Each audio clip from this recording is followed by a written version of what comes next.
Selamat datang di channel Cerita Cinta. Channelnya cerita cinta romantis. Apa kabar sahabat cerita cinta? Semoga senantiasa diberikan kesehatan. Disclaimer, cerita ini hanya fiktif. Jika ada kesamaan tokoh, tempat dan cerita, itu hanya kebetulan semata, tidak ada unsur kesengajaan. Sebelum lanjut silahkan like dan subscribe dulu. Dikhianati istri, diganti model cantik, bagian ke-16. Hai Bola, Bolu, Boel, Bella maksud Aik. Emak yuk kemandang say, tanya Susanti seraya mencolek gaduh gadis kecil itu. Mama masih tidur tante, balas Bella dengan raut wajah manisnya. Halu, emak macam apa sedese? Jam segindang masih tidur, pukas Susanti sembari menggibaskan rambut palsunya, sampai hampir terlepas dari kepala. You tenang, yah nek. Biar Aik bangunin tuh emak you yang not have akhlak itu. Permisi Cin. Makhluk itu melemparkan senyuman ke arah wanita yang ada di samping Bella, lalu masuk ke kamar Karina. Fanny pun menghela napas lega karena Susanti sepertinya tidak mendengar ucapannya tadi. Saat masuk ke kamar sang sahabat, Susanti menganga melihat Karina yang tidurnya seperti pegulat. Ya ampun, si Dese tidurnya sungguh terlalu. Cin yuhu. Come on wake up. Suara cempreng makhluk itu sama sekali tidak terdengar oleh Karina. Akhirnya, Susanti pun terpaksa membangunkannya dengan menggunakan suara laki-lakinya yang sudah lama terpendam. Woi, bangun. Karina langsung terperanjat bangun dan menggelinding ke bawah tempat tidur. Au. Susanti dengan raut wajah yang panik menghampiri sahabatnya itu. Cin, you tidak apa-apa, kan?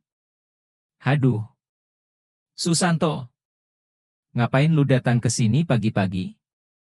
Karina menyengir dan meringis kesakitan sembari mengusap-ngusap bokongnya. Pagi-pagi. Indang udah siang bo, balas Susanti sambil berkacak pinggang.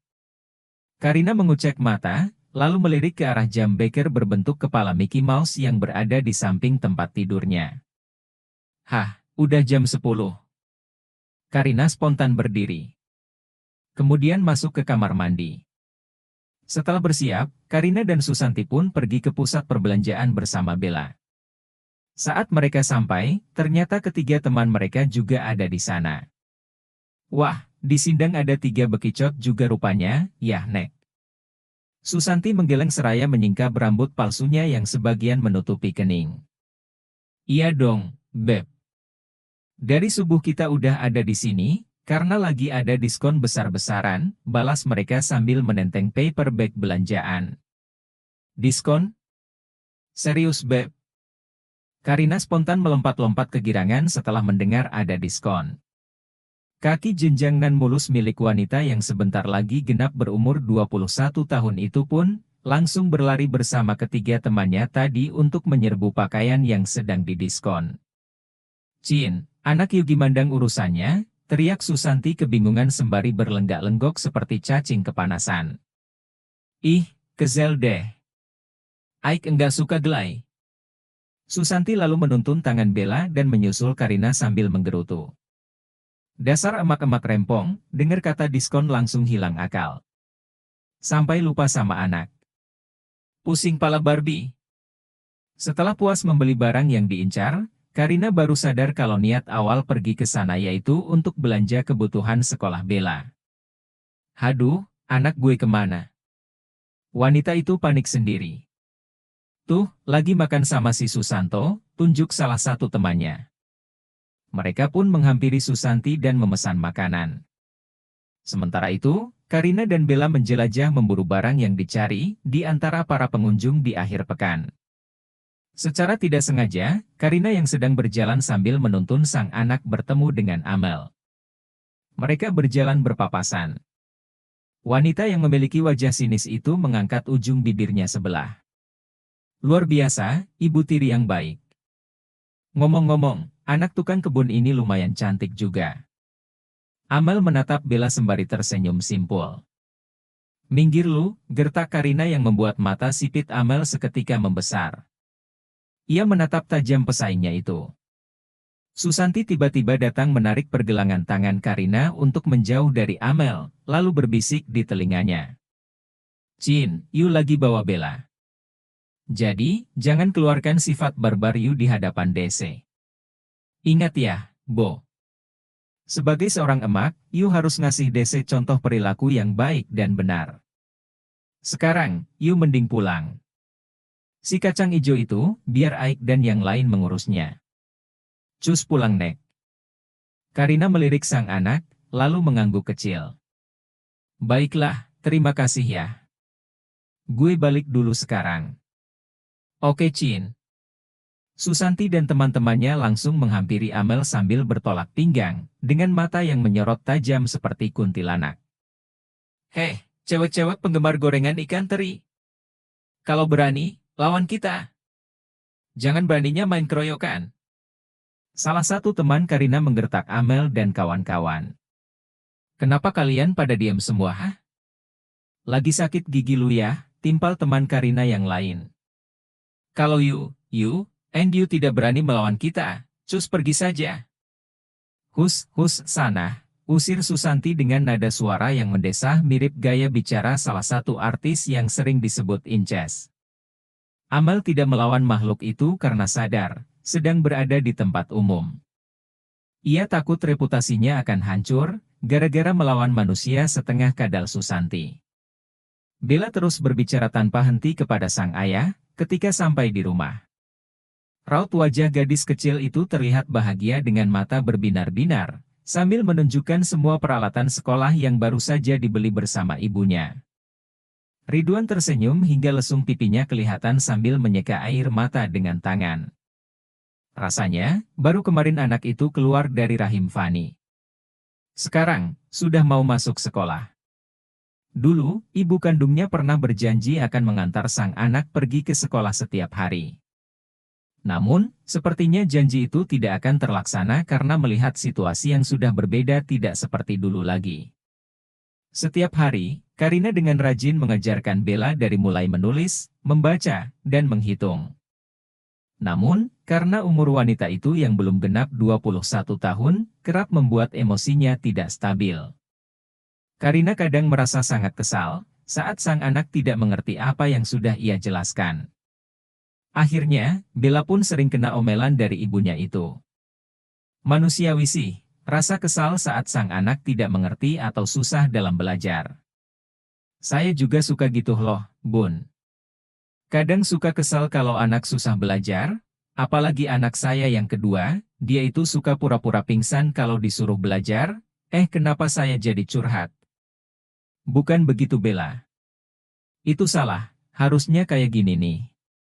Karina memberi contoh tulisan di buku.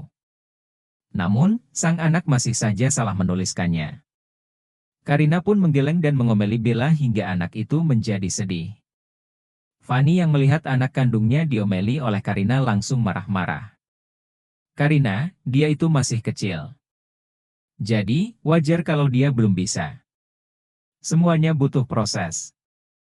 Jangan memaksa dia untuk langsung bisa. Karina terheran-heran melihat raut wajah kakak iparnya yang merah padam, dengan napas yang menderu tidak beraturan. Maaf Mbak, Bella itu anak aku. Kenapa Mbak ikut campur tentang caraku mendidik dia? Karina terbawa emosi karena kebetulan sedang PMS hari pertama. Aku mengomeli dia bukan semata-mata kesal, karena dia susah dalam belajar. Tapi, karena aku khawatir dengan masa depannya. Aku mau dia menjadi orang pintar dan sukses. Ada apa ini? Bu Mila datang sambil mendorong kursi roda suaminya. Karina dan Fani diam terpaku tidak menjawab pertanyaan Bu Mila. Bella pun lalu berlari menghampiri kakek dan nenek tirinya itu dengan ekspresi wajah yang ketakutan. Bu Mila seketika membuang napas kasar. Kalian apa-apaan? Kenapa berbicara keras dan nyolot di hadapan anak kecil seperti Bella? Lihat tuh, dia ketakutan karena kalian. Mata Karina terpejam sejenak dan mencoba mengatur napas supaya emosinya mereda. Kemudian, ia melangkah ke arah sang anak. Sayang, Mama minta maaf ya. Karina jongkok di hadapan Bella, lalu memegang kedua telinganya sendiri, sambil memasang wajah sok manis. Gadis kecil itu pun langsung memeluk sang ibu. Karina lalu mengangkat bobot tubuh Bella dan membawanya ke kamar untuk tidur siang.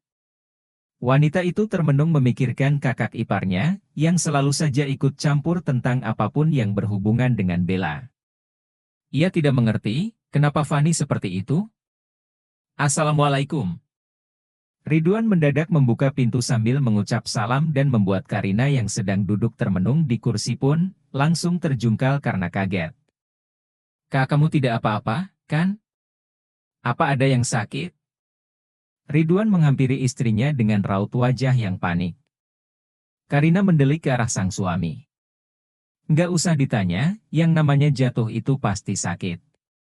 Iya, saya minta maaf, lirih pria itu sambil membantu sang istri berdiri, tetapi Karina malah menarik Ridwan hingga terjatuh di sampingnya. Karina malah tertawa menunjukkan giginya yang rapi dan bersih. Ridwan pun tersenyum melihat sang istri tertawa seperti itu. Hari ini, hari pertama Bella sekolah. Minta doanya ya, supaya dia menjadi anak yang pintar dan bisa membanggakan keluarga kita, tutur Karina yang sedang sarapan bersama keluarga besarnya. Tentu saja. Dia pasti akan menjadi anak yang pintar, tidak menyebalkan seperti kamu. Kevin mencoba menggoda sang adik. Biarin yang penting cantik, ketus Karina. Betul, kan, Mas?